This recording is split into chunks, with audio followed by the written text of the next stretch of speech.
महाराष्ट्र राज्याच्या 2024च्या अर्थसंकल्पात मुख्यमंत्री माझी लाडकी बहीण योजनेची घोषणा करण्यात आली होती। त्यानंतर महाराष्ट्रात ही योजना अंमलात आणण्यात आली। या योजनेनुसार महाराष्ट्रातील सर्व पात्र महिलांना आणि मुलींना आत्मनिर्भर आणि स्वावलंबी करण्याच्या दृष्टीने सरकारने या योजनेनुसार पात्र महिलांना दरमहा 1,500 रुपये त्यांच्या बँक खात्यामध्ये जमा करण्यास सुरुवात केली।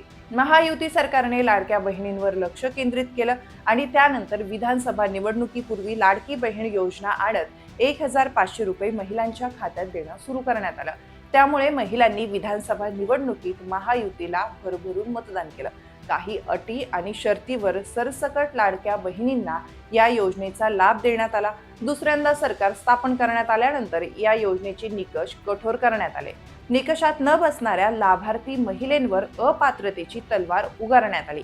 आता महायुतीचे मुख्यमंत्री देवेंद्र फडणवीस यांनी महिलांवर लक्ष केंद्रित केलं आहे। या होळीच्या निमित्ताने सरकारने रेशन दुकानातून साड्यांचं वाटप होणार असल्याची मोठी घोषणा केली आहे।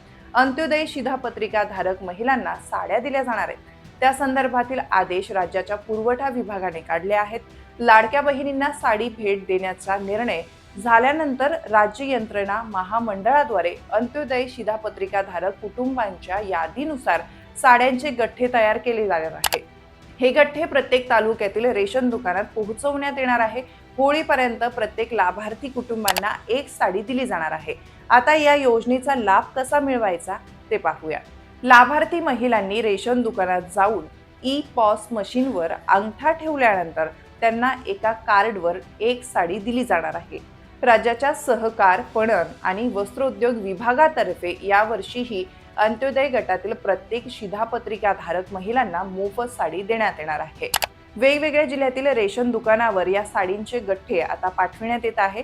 जळगाव जिल्ह्यात रेशन दुकानावर अंत्योदय शिधापत्रिका असलेल्या कुटुंबातील 1,35,302 महिलांना होळी सणापूर्वी साडी मिळणार आहे।